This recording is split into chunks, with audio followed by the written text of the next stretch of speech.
Ito, panoorin nyo to. Galit na galit si Congressman Marcolita. So, totoo lang, bilib talaga ako dito sa tao na to eh. Nung time na nagkaroon ng kaso ang ABS-CBN, siya talaga ang tumindig at siya talaga ang talagang iniisa-isa niya kung mayroon ba talagang mayroon bang na violation ang ABS-CBN. Magaling na abogado, si Congressman Marcolita, Rodante Marcolita. Pero isang vlogger na inakusahan siya na nanglilinlang. Huwag maniwala sa panliling lang ni Congressman Marcolita. Isang vlogger, attorney pa naman to. Pero talagang nung harap-harapan na sila, talagang tinatanong niya, diretsahan. Hindi talaga makasagot. Okay, napanoorin mo to, ito. Ang galing nito ni Congressman Marcolita. Totoo lang. Ito talaga itong isa sa nambiro kong iboto. Congressman Marcolita. Pagka-senador. Panoorin mo to.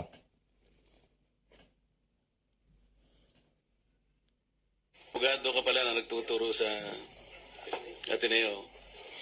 At sinasabi mo, ang diferensya ng private sa public figure, pagka public figure ay hindi basta-basta. Kahit nabirahin mo, parang may lisensya ka na, parang ganun sinasabi mo. Pero pag private, talagang kinakailangan may malis ka agad yun. Siguradong, kaya lang nung ikaw ay nag-vlog, ito yung title ng vlog mo sa akin eh. Yari ka ngayon. Huwag maniniwala sa pakulo at panliling lang ni Marcoleta. Ano ang panliling lang? Yan. Yun yung tanong ni Marcolita. Galing na abogado to. Abogado sa abogado yun. Nagtuturo pero ata sa isang universidad. Public figure ako, pero kailangan malaman ko sapagkat dito lang may malis ka na eh. Una, hindi mo ako kilala. Ikaw, hindi rin kita kilala. Tama. Pero dito lang sa title na title pa lang, huwag maniniwala sa pakulo at panlilin lang ni Marcoleta. Attorney, kahit kailan wala akong nilinlang na mamamayan ng Pilipinas. Galing kasi ito sa Marcolita eh. Wala kang karapatan na akusahan mo ako ng ganito. Kung ang pinag-uusapan ay gusto mo lang ma-informahan ng mga nagpa-follow sa iyo kung sino-sinong maraming nagpa-follow. Pwede mo ba sagutin ito muna? Ano yung panlilin lang na sinasabi mo rito? Marami na po kasi akong naging hindi. Pero nung tinanong siya ni Congressman Marcolita, bitaw ng salita niya, parang alanganin siya sa niya. Wala siyang may sagot na diretso kay Congressman Marcolita. Kasi Congressman Marcolita, pag magtanong yan, diretsuhan yan. Point to the point yan. Dapat sagot mo diretso din. At mapatunayan mo nga talagang yung sinasabi mo ay totoo. At mayroon kang pang-support yan na nasabi mo na hindi talaga nakapalag ang isang abogado din. Ito, pakinggan natin na. Tuloy natin to. Ayan, no? Hindi ko po alam kung anong particular doon na. Attorney, gumawa ka ng vlog. Yes po, ako po. Responsibilidad mo sa public ito, lalong-lalo na yung naniniwala sa'yo.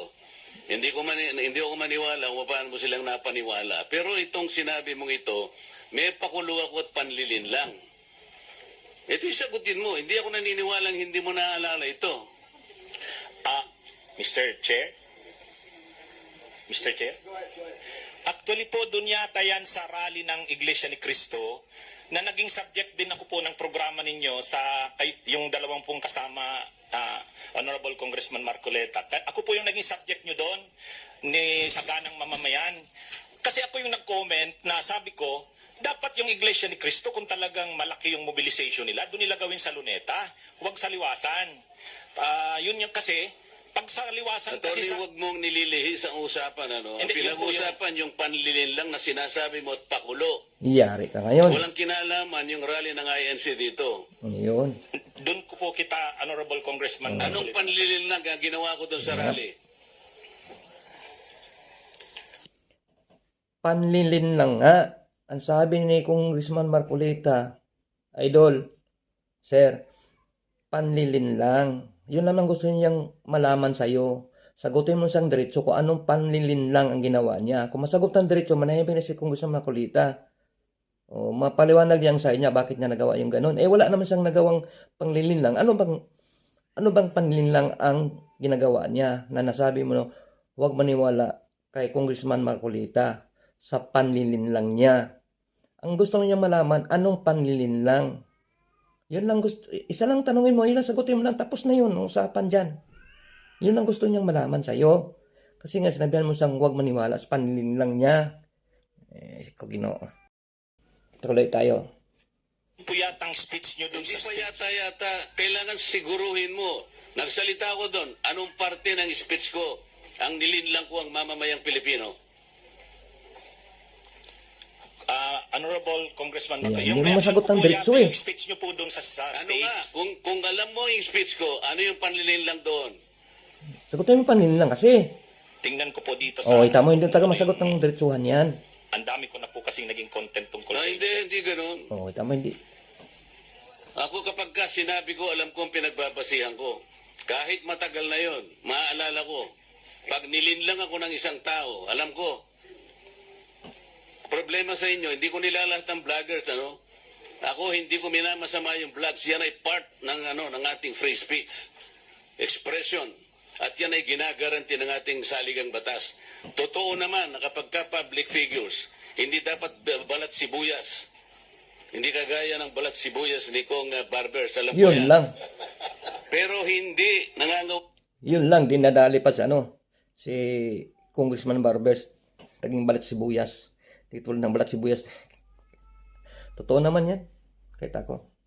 Kunting nag-react na si Congressman Barbers, parang hindi siya public servant. Dapat, public servant ka, dapat tanggapin mo ang mga kritisismo ng mga mamamayang Pilipino. Tanggapin mo yan kasi kaya pinupuna ka na kinikriticize ka nila dahil hindi nila gusto ang inyong ginagawa. Andiyan ka sa government official ka dapat tanggapin mo ng mga mayang Pilipino. Kung may mga criticize, tanggapin na lang. Tuloy tayo. Nalayo naman natin pinag-usapan Kailangan i-establish ninyo. I-establish mo. Ikaw ay abogado pa rin, kagaya na sinasabi mo, nagtuturo ka pa sa isang reputableng institusyon. At pagkatapos, tinatanong ko lang ngayon, ikaw ang nagbablog, Basta po tungkol po talaga yung naging topic ko po Hindi kayo yung tungkol basta. dun sa rally ng Ano nga yung sinabi ko sa rally Yan na lang. naninlang ako ng Pilipino? Wala ka man lang maisip? Ito yung uri mo na hindi kailangan talagang nagbablog Nami-mislead mo yung mga tao. Nililinlang mo yung mga tao. Ang dahilan Ikaw pala ang hindi mo man lang nililinlang. masabi kung ano yung aking mga panlilinlang na sinasabi mo rito. Pakulo at panlilinlang. Hindi ganyan yung mga vloggers na kilala ko. Yung mga vloggers umaatake rin sa akin, pero hindi ako balat sibuyas. Sapagkat may basihan ang kanilang sinasabi.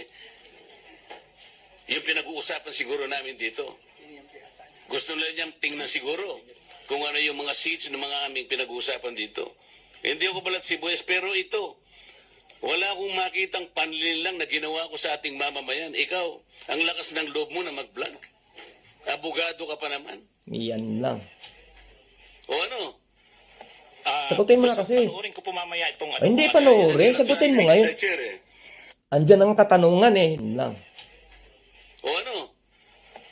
Sagutin mo na kasi. Panoorin ko po mamaya itong... Hindi panoorin. Sagutin mo ngayon. Mr. Chair, Andyan ang katanungan Dapat wag mo nang panoorin ko mamaya. Hindi yung pwede. Kukuha ka na idea doon para isagot mo sa kanya. Ikaw naman gumagawa. Dapat ikaw nang sumasagot dyan. Alam mo, sinasabi mo na yan, dapat ikaw nang sumasagot. Huwag mo nang panoorin muna. Ibig sabihin, mag-hearing pa uli para ipapaalam sa mga tao na ito yung sagot mo. Para malaman ng mga tao ang sagot mo sa sinasabi mong panglilinlang. Mali yun. Ngayon na, sagutin mo na. Boss, kasi tinitira mo bait yan si Congressman Marcolita. Okay yan. Pero ang gusto lang naman niya, boss, sagutin mo lang yung niya, yung katanungan niya. Ayun lang, pagkatapos wala na yan. Kung masuportahan mo yung sinasabi yung panlilinlang.